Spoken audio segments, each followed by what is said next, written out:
We are starting. We'll do this as long as I can. I did finally get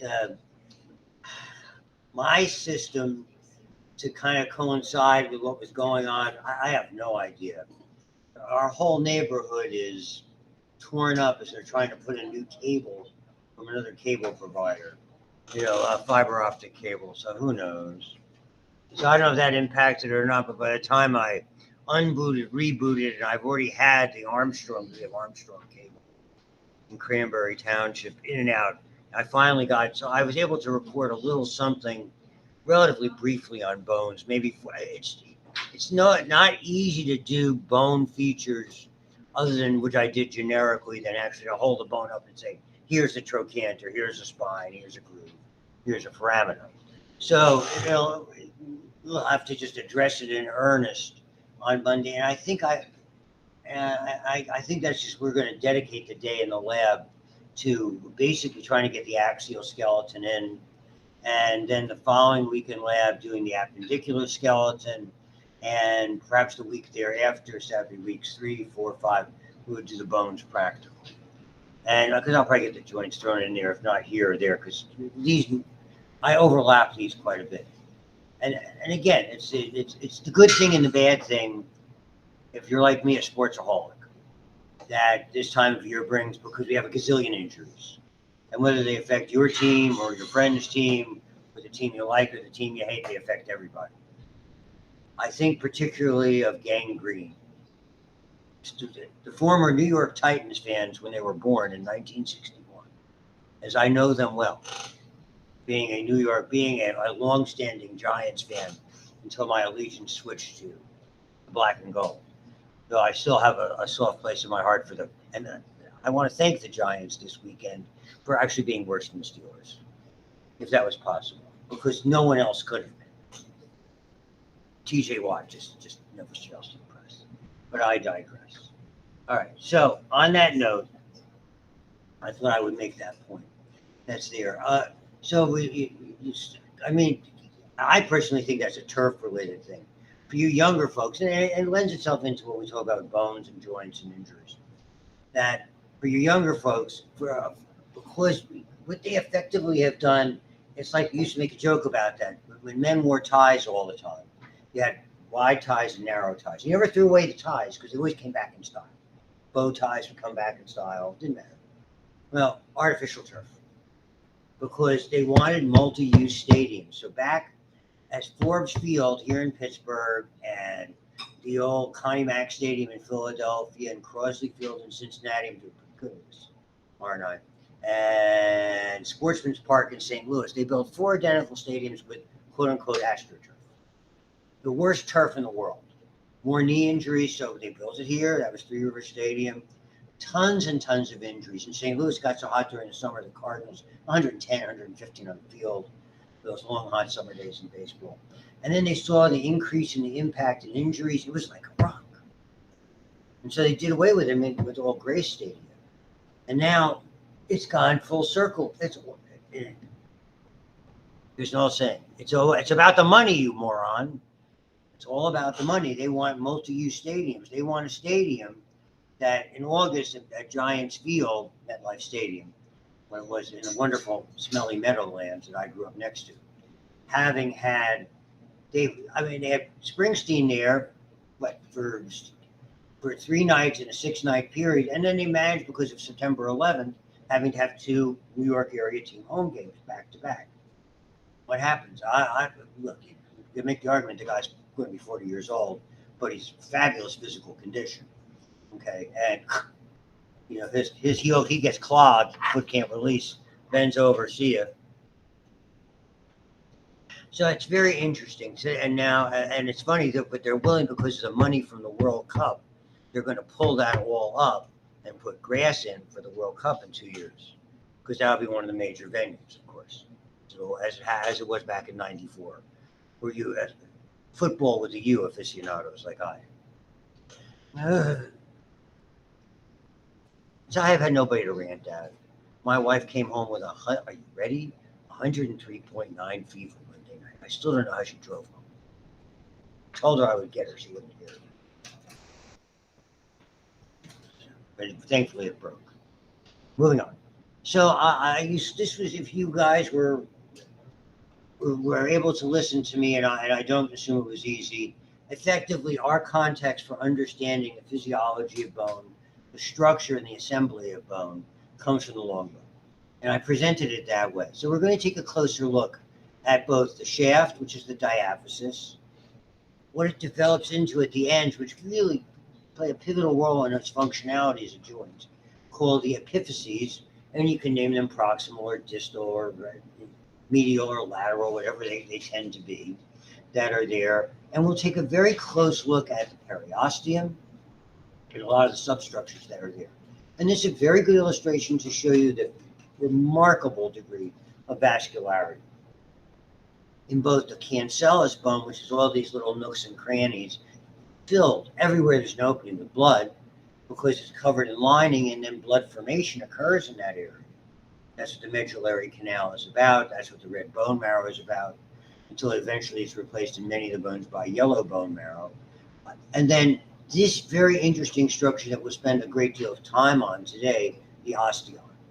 The osteon is both the structural and the functional unit of cortical bone.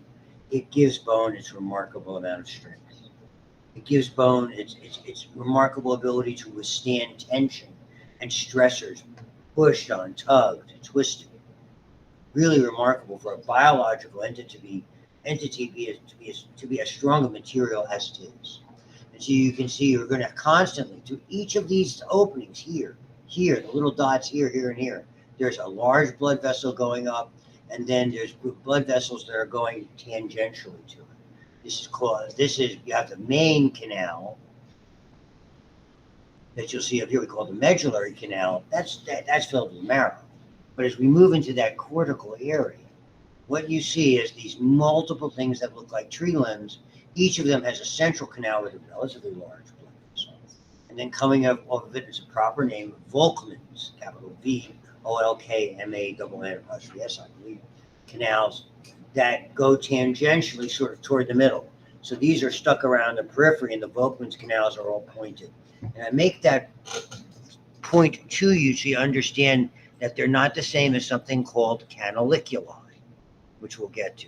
Canaliculi, again, the iculi is a diminutive suffix. I'll do the spaghetti, spaghettini, rigatoni, because they're teeny, routine again.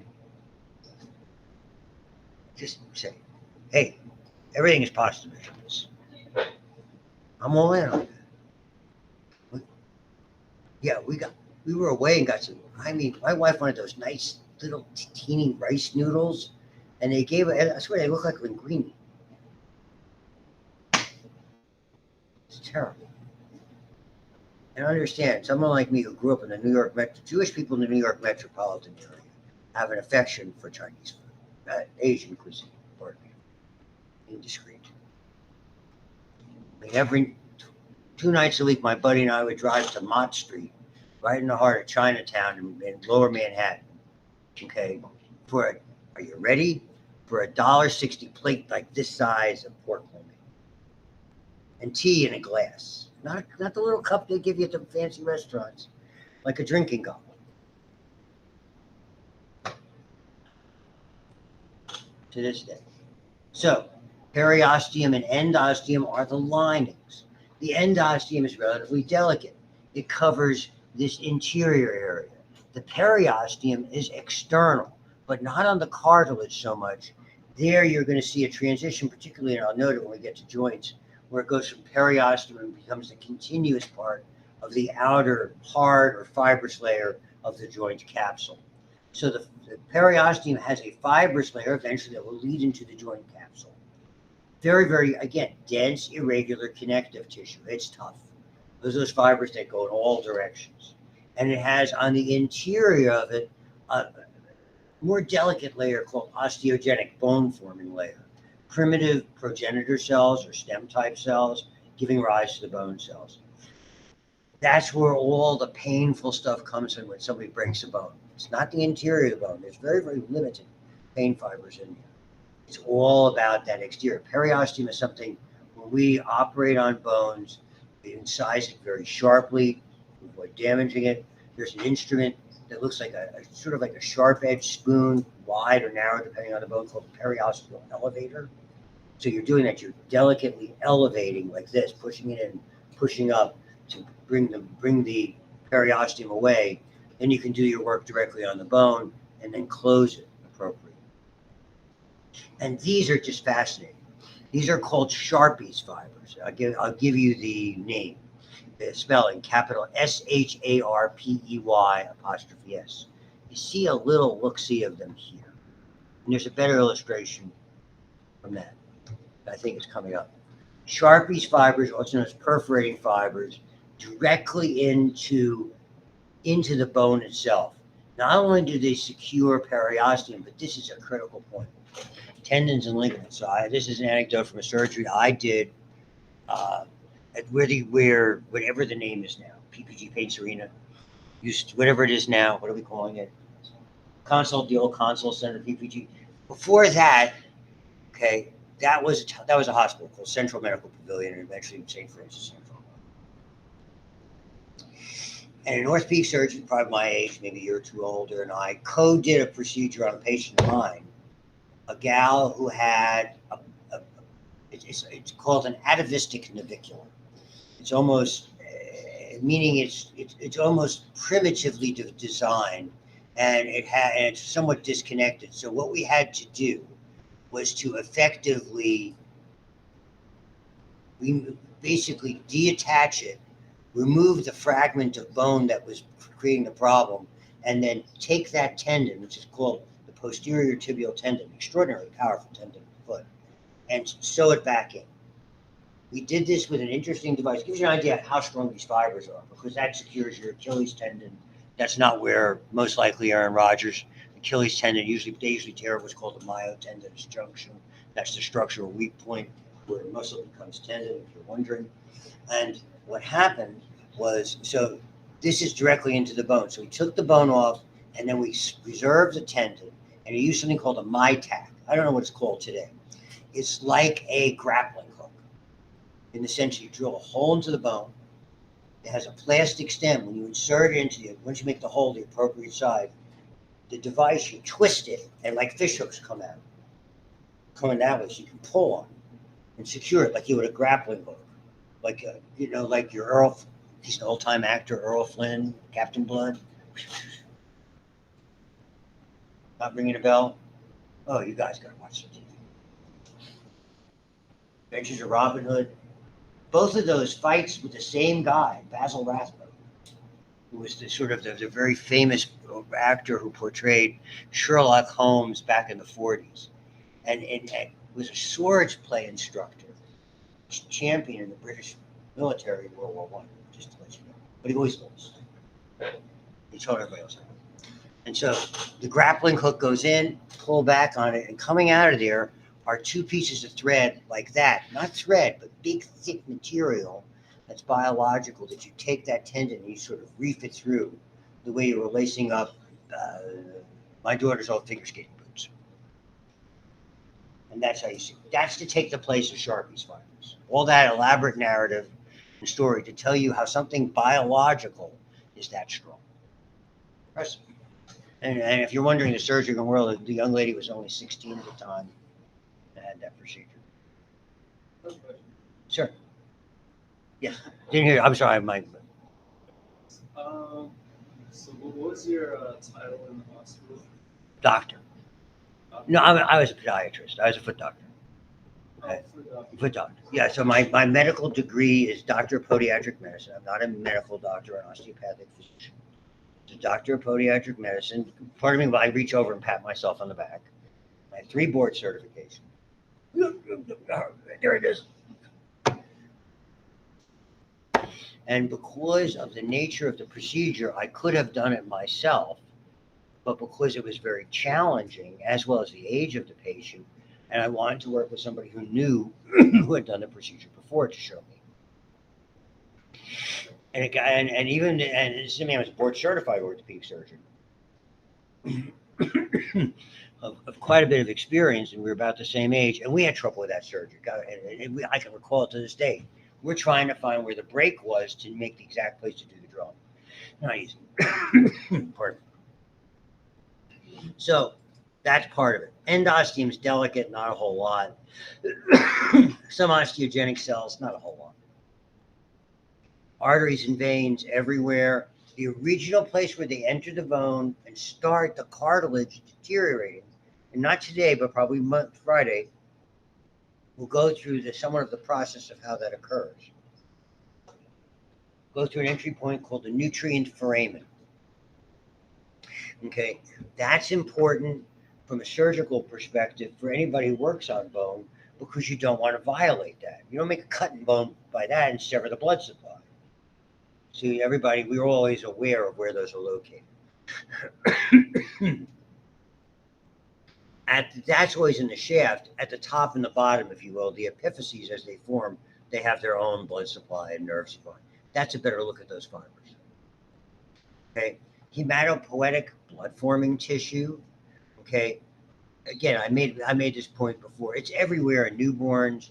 As bone begins to form, it begins to lessen. Once we reach adult size, by and large, the red bone marrow disappears, other than flat bones and the axial skeleton, with the exclusive of the hip and shoulder area, more so than anything else. We see it on the iliac crest and the head and neck area of the femur and the humerus, and in and around those structures. And that's why there's certain areas that are predisposed to bone marrow aspiration, which are done more frequently than you think, because it's a relatively easy procedure.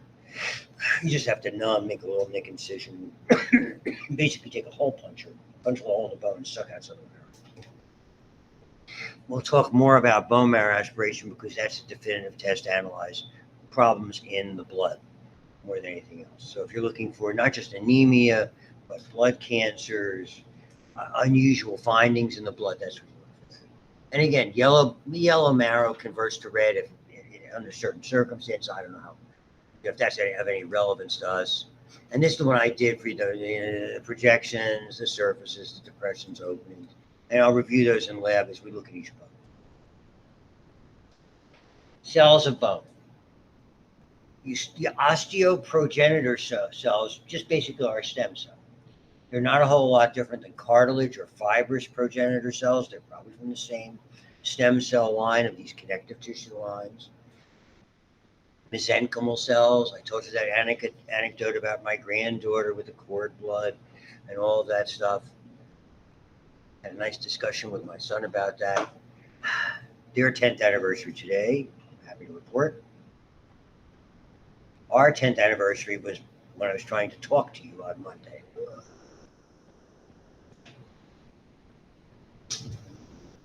So I have to say, we made, I couldn't, it's 9/11. How could you forget the date? We're going to get married in a day you can't forget. Actually, we're out in San Diego right before their wedding. Osteoblasts, what they become when they're busy making more bone, more matrix, more fibers, more collagen. Osteocytes, when relatively speaking, they're quiet. Lining cells, unclear what they really do. And osteoclasts, which really aren't part of these first four. The osteoclasts are really a modified nest, small nest of white blood cells that whole purpose is to begin to gobble up bone material to release calcium, or when bone is damaged, in the case of a fracture, to start repair. That are there. So they're really more immunological would be the wrong term. I would say more reparative than anything else. They probably play a significant role in certain diseases. Could you suggest that osteoporosis due to overactivity? I suspect you could. In regard to that, so let's take a look. The progenitor cells, very active, periosteum and endosteum. Differentiating the osteoblasts are the lining cells. Some stay the same, not all the same. Osteoblasts. Again, anytime you see the blast, they're making matrix, which is ground substance, and fibers together. So the unmineralized matrix, collagen, and specifically calcium binding proteins. Collagen, 90% of all the protein in bone. But the pivotal piece are these calcium binders. I don't know of anywhere else in the body where this is designed to basically pull calcium towards it and again, very actively mitotic. The pictures aren't that terrible. There's not a whole lot to identify this or identify this item. When they mature, it's a little different. So I'll take you back to this. Start to look at these little projections. What happens with these cells, and their shape, again, is most likely artifactual in the sense that it's because as the material begins to harden around them, they have a slightly different shape. But what you're going to see when we make the transition to an osteocyte is they have this quote unquote lacuna. And to me, that just means an area that is probably not completely mineralized and stains differently and appears as an opening. Okay. They're able to still do some limited amounts of production to maintain the matrix and respond to stresses. And that's what bone does better than anything else. That's Wolff's Law. I mentioned that when I talked to you on Monday. Bone responds to the pressure that are on all the time. You see that. If you see somebody who, let's say, tragically is confined to a wheelchair and they no longer can use their lower extremities, those bones are going to demineralize. The bone markings are going to be less distinct, as opposed to someone who's walking. And by the same token, you get someone who's a bodybuilder, weightlifter. Okay. Those markings are going to be much more elaborate. Be they male or female, doesn't matter. Okay. So they respond to mechanics, and so weightlessness would be an example of that. So, and effectively, they communicate information to various other structures, particularly about remodeling. How do they do that? I mean, it's not like there's not a telephone in there. I've never seen a bone cell that's like this. Well, okay. And on the lining cells, anytime you see this in a PowerPoint or a text, believed to be. Okay. That's code for, you know what? We don't know. I saw that today with this. Well, they approved a COVID booster. It can help with this new COVID. Can doesn't mean it does. Can means it might, if it's in the movie. So always be watchful how things are worded. If it works, it works. If it doesn't work, it doesn't work. Osteoclasts we'll get to. They are derived from some hematopoietic stem cells, but not so much in the sense that this is more from the white blood cell line making macrophages. They're multinucleated, so they're not a cell in and of themselves. They're multiple cells that play resorption, and they form something called resorption bays. And you're going to see they have a ruffled border because that's about surface area. So this is the point, not so much the osteoblast, but here's the transition I was talking about. And that's clearly the osteoclast. You have multiple nuclei. You have a lot of border up against the bone where it resorbs. This is the guy here. What happens in that guy here, those tentacles, they were like this. And I just think this is some kind of matrix that hasn't ossified, has sort of pushed on it and expanded the cell. So now, not only do you have a network of these sort of elongated tentacles from one cell to the other that communicate with each other. Just you were a little kid in school and the teacher had you and you held your hand out, you could touch somebody else like that, and they would touch somebody else like that. And and if you feel somebody touch you, you touch the next person, you can send a signal all the way around the room, right? Same deal. Except that's what they call canaliculi are about, where blood flows up and down, and centrally, these tentacle-like projections, these sort of arms of the osteocytes, rest in little channels called canaliculi and send signals from one to the other, whether they're electrical signals or chemical signals. Hey, you're under some pressure, make some more bone. Hey, you made enough, slow down. I feel cells communicate that way. Maybe they speak another language. Bastante. Enough. I just rewatched the original Godfather the other day. I didn't have a lot to do. They make the other cells an offer they can. It's a movie from the 50 years ago. So here's a rougher border, et cetera, et cetera. What they all serve to do is make these layers of bone. And they're concentric layers that form around that central canal going along the long axis, if you will, up and down. And layer after layer after layer forms. And so if you pronounce the osteon and this name differently, I learned Haversian, some say Haversian. Canals and canaliculi, you'll see. And the layers aren't also a little bit different. Okay, some we have layers that are circumferential, and some we have layers that are interstitial. You'll see the difference. So the osteon is the structural and to some extent the functional unit. It's an elongated cylinder. It's a great way to express it. So how is bone so strong? It's like you took a series of flexible but firm dowels, tiny circular rods. Rather than have one big thick rod like this, you have little slender ones next to each other. Held to each other. So the idea of tiny weight-bearing pillars is really very well stated. So the osteonic cylinder consists of several rings of bone called the lamella, which means layer, collagen fibers, and each layer runs differently.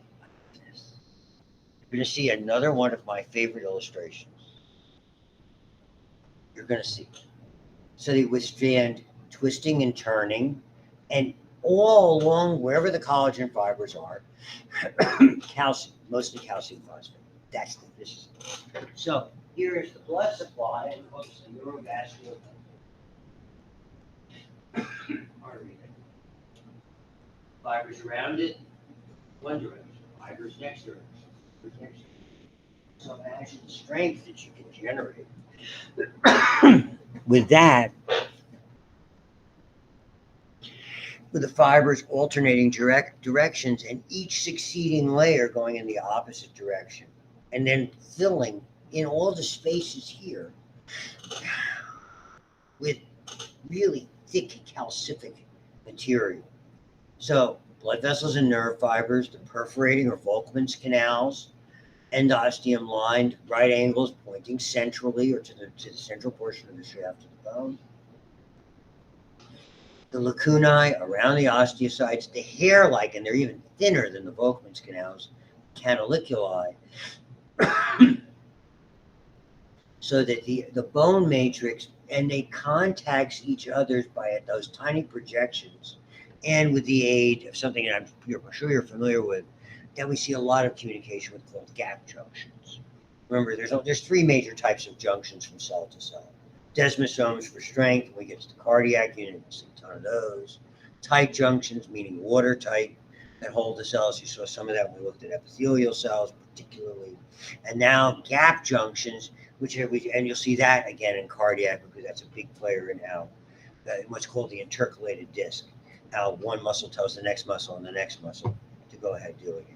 So it's just very, very interesting. So the matrix hardens, the cells become entrapped. If you want to think of it that way, it's just maybe it's firming up. It's just the way it was designed. Trap suggests, see, if this is the process supposed to happen, I wouldn't call it entrapment. That's just me. So nutrients and waste products can be shunted, etc., that type.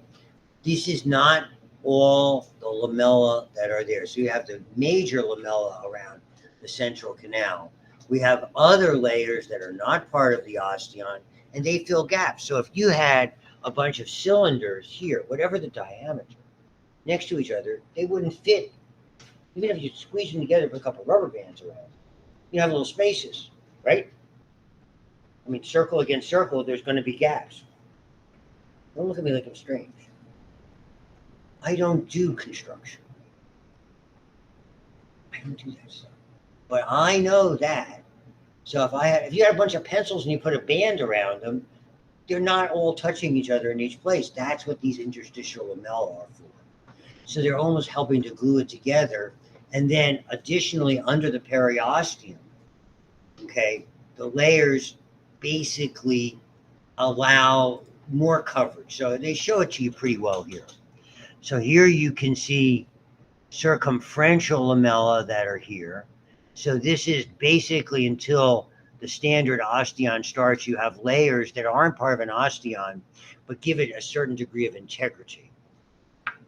You have the osteon itself, which is all hallmarked by the central canal.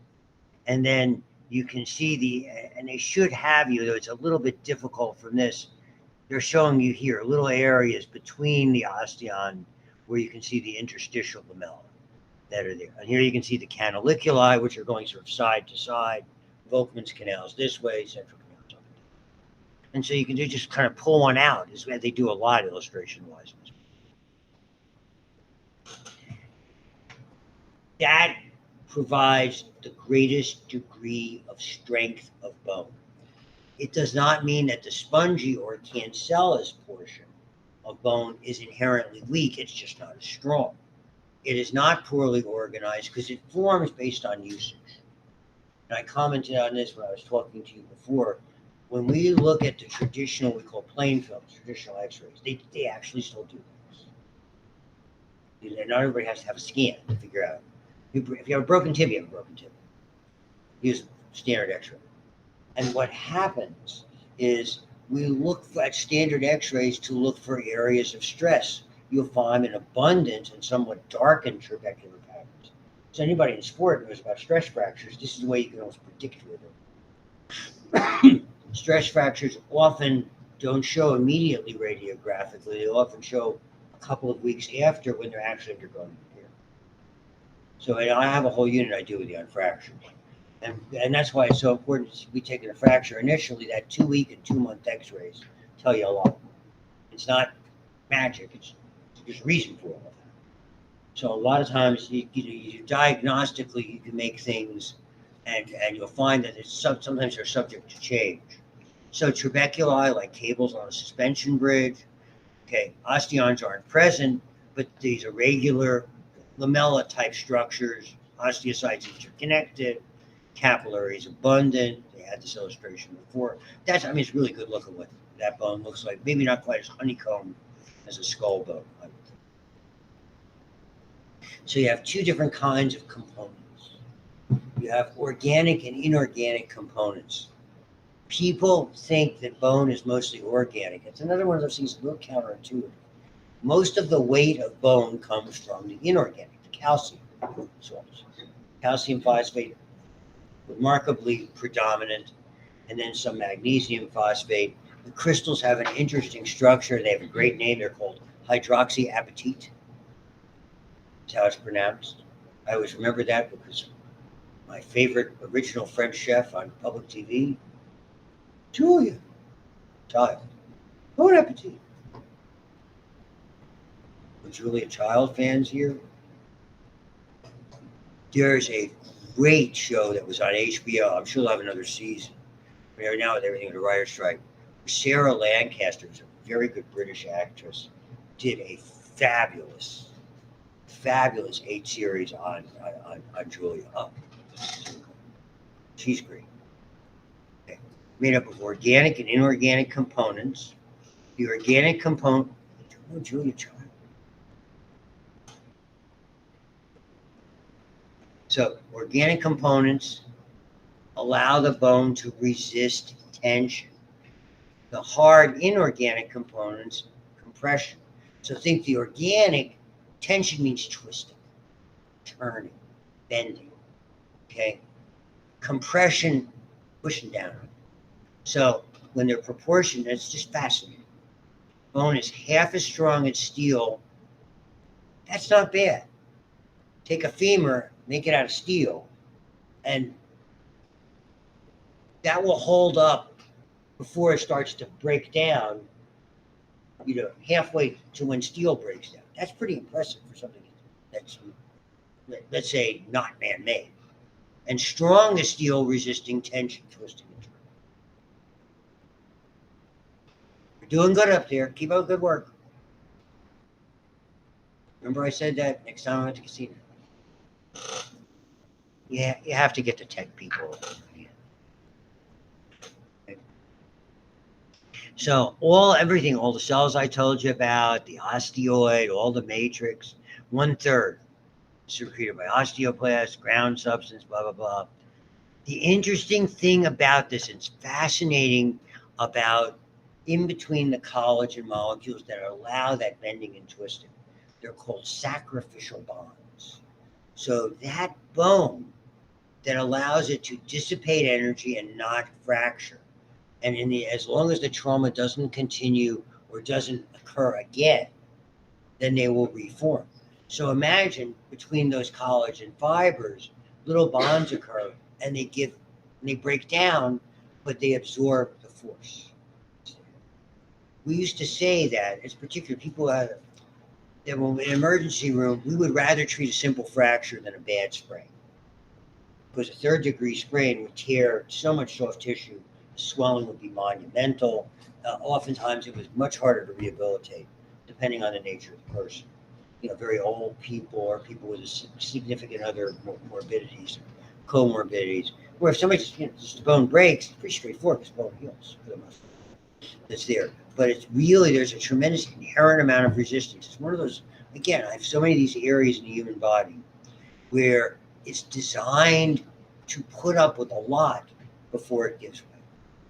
Sometimes it's for good, sometimes it's for bad.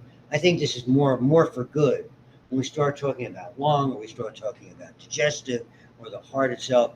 It's all of a sudden there's a tipping point, and then there's like a point of no return, and that can be problematic. And I'll get to examples about that. So it's really interesting to have this ability. So how many times have you thought when you run and twisted an ankle, oh my God, I'm sure I broke it. And then and all of a sudden it doesn't break.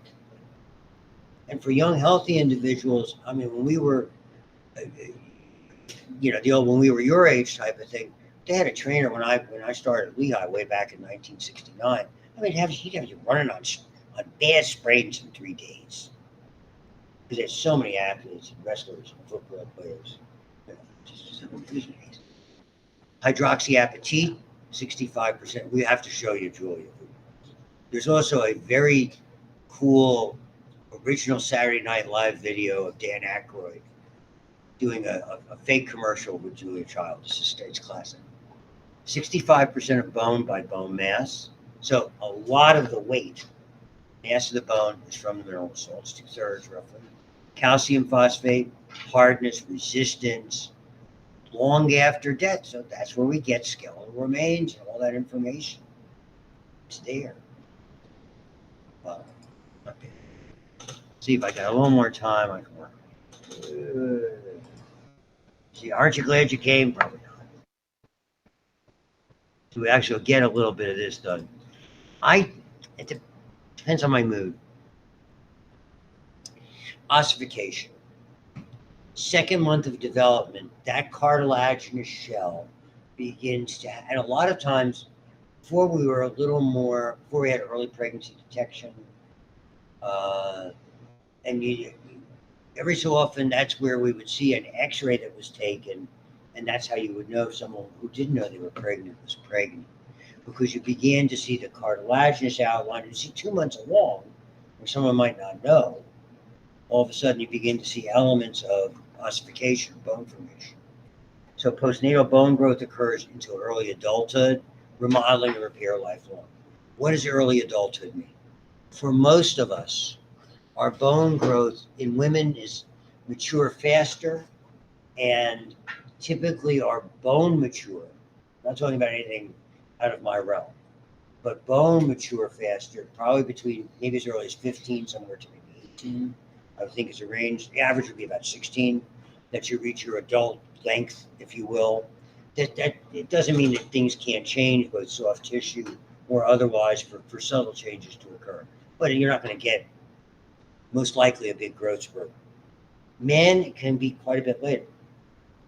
A lot of men experience, and there's wonderful examples of this historically, as well as relatively recently in athletes, where they can have, like, that 1st or 2nd year of college, during their college years, they can have a major growth spurt. And I always use the David Robinson example when he was a 6'4" point guard when he matriculated at the Naval Academy. And after 1 year, he's 7'1" center.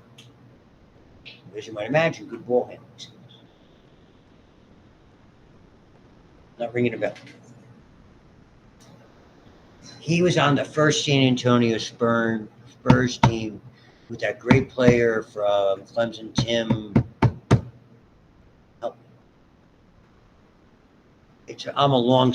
My team hasn't won since 1973. Give me a break. I'm a long-suffering Knicks fan. I don't even know like what they do with football. It's basketball. Oh. You're terrible.